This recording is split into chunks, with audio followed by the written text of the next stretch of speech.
Hello दोस्तों, आज हम स्टार्ट करने वाले हैं इंटरनेशनल ट्रेड पॉलिसी फ्रेमवर्क जो आपकी सेकंड यूनिट है। इसका second part regional trade blocks. आइए समझते हैं। इसमें सबसे पहले है रीजनल इकोनॉमिक इंटीग्रेशन। क्या होता है ये? It refers to agreements among countries in a geographic region to reduce and ultimately remove tariff and non-tariff barriers to the free flow of goods, services and factors of production between each other। क्या होता है, व्यापार के लिए कुछ देश आपस में कुछ एग्रीमेंट कर लेते हैं जिनमें वो एक दूसरे के लिए टैरिफ और नॉन टैरिफ बैरियर को कम कर देते हैं या ख़त्म कर देते हैं, जिससे उनके बीच में गुड्स, सर्विस और जो प्रोडक्शन के फैक्टर होते हैं जैसे लेबर हो गया, कैपिटल हो गया, इनका एक दूसरे के बीच में फ्री फ्लो किया जा सके। क्या ऑब्जेक्टिव होता है इनका? मेन ऑब्जेक्टिव यही होता है कि थोड़ी कॉस्ट कटिंग हो जाती है प्रोडक्ट्स में और आपस में ट्रेड ज़्यादा होता है। वही ये फिर से बताया, regional trade blocs. Trade blocs are group of companies that have established preferential trade arrangement among member countries.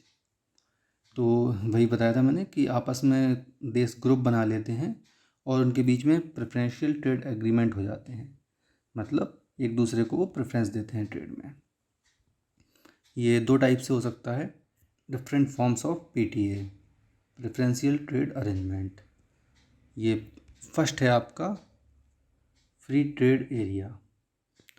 इसमें क्या होता है कि जो भी देश होते हैं वो, मतलब जो भी ग्रुप होता है उसके जो मेंबर देश होते हैं एक दूसरे के लिए टैरिफ और नॉन टैरिफ बैरियर को क्या कर देते हैं, वो कम कर देते हैं या ख़त्म कर देते हैं, और उनके बीच में production of factor of production हो या गुड्स सर्विसेज हो, उनकी आवाजाही पे कोई रोक टोक नहीं होती है।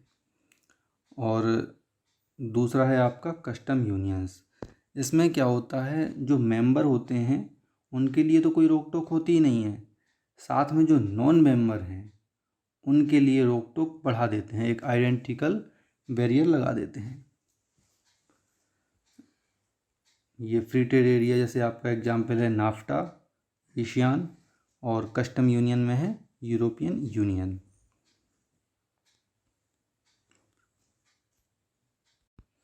ये अलग अलग ब्लॉक हैं काफ़ी, जो ग्रुप हैं उनको रीजनल ट्रेड ब्लॉक बोलते हैं। जो मेजर रीजनल ब्लॉक हैं वर्ल्ड में उन्हें देख लेते हैं एक बार। पहला है आपका ASEAN, association of South East Asia nations. ये आपका बना था 8 अगस्त 1967 को। इसकी जो मिनिस्ट्रियल मीटिंग होती है, जिसे समिट कहते हैं, एनुअली होती है। पहली समिट बाली में हुई थी और आखिरी समिट 2019 में हुई थी अभी। मेंबर इसके 10 हैं: Brunei, Malaysia, Singapore, Vietnam, Indonesia, Laos, Cambodia, Thailand, Philippines and Myanmar. ये 10 देश हैं इसमें। तो ये जो एशियान कंट्रीज हैं ये क्या करती हैं, अपने मेंबर्स को फ्री फ्लो ऑफ ट्रेड उपलब्ध कराती हैं। इसी में सेकंड है आपका SAARC, South Asian association of regional cooperation. ये बनी थी आपकी 8 दिसंबर 1985 को, 1985। हेडक्वार्टर्स का नेपाल की कैपिटल काठमांडू में है। इसकी भी समिट एनुअली होती है।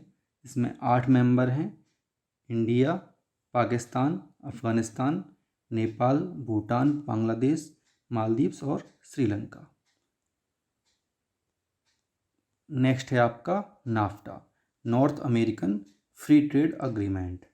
इसके 3 मेंबर हैं: यूएसए, कनाडा, मेक्सिको। इनका एम क्या है? Aim to enhance trade among each other. वो सबके एम सेम ही हैं कि आपस में व्यापार बढ़ाना है। जैसे अब ये जो नाफ्टा है ये जीडीपी की कंसीडरेशन में लार्जेस्ट ब्लॉक है, मतलब अगर जीडीपी के रिस्पेक्ट में देखें तो ये सबसे बड़ा ब्लॉक है विश्व का। इसमें जो यूएसए और कनाडा हैं ये एक इंडस्ट्रियल एनवायरनमेंट प्रोवाइड कराते हैं ट्रेड के लिए, और मेक्सिको जो है वो चीपर रिसोर्स प्रोवाइड करता है। नेक्स्ट है आपका EU, यूरोपियन यूनियन। इसके 27 मेंबर हैं, पहले 28 थे, लेकिन 31 जनवरी 2020 को यूके ने इसको छोड़ दिया है। उन्होंने 2016 में एक रेफरेंडम कराया था पब्लिक का, जिसे ब्रेक्सिट कहते हैं, ब्रिटेन एग्जिट, ब्रेक्जिट। इसमें इन्हें 51.5% वोट इसे छोड़ने के फेवर में दिए गए थे। तो इन्होंने फाइनली फैसला किया और 2020 में यूके ने EU को छोड़ दिया। इनकी जो करेंसी है वो यूरो है। इनका भी वही सेम एम है, aim to ensure free movement of people, goods and capital within the internal market. मतलब जो उनका आपस का मार्केट है उसमें फ्री मूवमेंट हो पीपल की, गुड्स की और कैपिटल की। एक और पॉइंट है इसमें, 2012 में इसने नोबेल पीस अवार्ड जीता था। जैसे यूके ने 2020 में यूरोपियन यूनियन को छोड़ा है, सेम इसी तरह से इंडिया ने भी एक ब्लॉक छोड़ा है, RCEP, regional comprehensive economic partnership. ये 2019 में इंडिया ने इससे वॉकआउट कर दिया। ये क्वेश्चन करंट में बहुत पूछा जाता है। नेक्स्ट है आपका Asia Pacific economic cooperation, APEC। इसका भी वही एम है, aim to facilitate economic growth, cooperation, trade and investment in Asia Pacific region. इनका जो एशिया पैसिफिक रीजन है उसका ये ब्लॉक है। तो इनका भी यही एम है कि अपने रीजन में इकोनॉमिक ग्रोथ करें, कोऑपरेशन करें, ट्रेड और इन्वेस्टमेंट बढ़ाएं, आपस में कुछ प्रेफरेंस देके। इसका हेडक्वार्टर है सिंगापुर में और 21 मेंबर हैं इसमें। ऐसे ही बहुत सारे ब्लॉक हैं, अबाउट 32 ब्लॉक्स हैं इस वक्त पूरे विश्व में। ये जो इम्पोर्टेंट थे वो मैंने आपको बता दिए। इसके अलावा भी ये आपके G8 हैं, G15 हैं। G8 पहले G7 था, इसमें रसिया और ऐड हो गया है, तो ये G8 हो गए हैं। ऐसे ही और सारे ब्लॉक हैं, ये ज़्यादा इम्पोर्टेंट नहीं है इतने। मेन तो कॉन्सेप्ट समझना था आपको कि ट्रेड ब्लॉक होते क्या हैं, वो समझ में आ गया होगा आपको कि कुछ देश आपस में एक ग्रुप टाइप का बना लेते हैं और एक दूसरे को प्रेफरेंस देते हैं ट्रेड में, ट्रेड बैरियर्स कम कर देते हैं या ख़त्म कर देते हैं, अलग अलग प्रेफरेंस देते हैं। फ्री मूवमेंट है, जैसे आपका ये नाफ्टा था, north American free trade agreement. तो USA, कनाडा और मैक्सिको में कोई रोक टोक नहीं है, कोई भी सामान कहीं से ले जा सकते हैं। जैसे हम लोग एक शहर से दूसरे शहर ले जाते हैं, सेम इसी तरीके से इनके यहाँ देश के बीच में चल रहा है। ठीक है, मिलते हैं नेक्स्ट वीडियो में। Thank you, bye bye.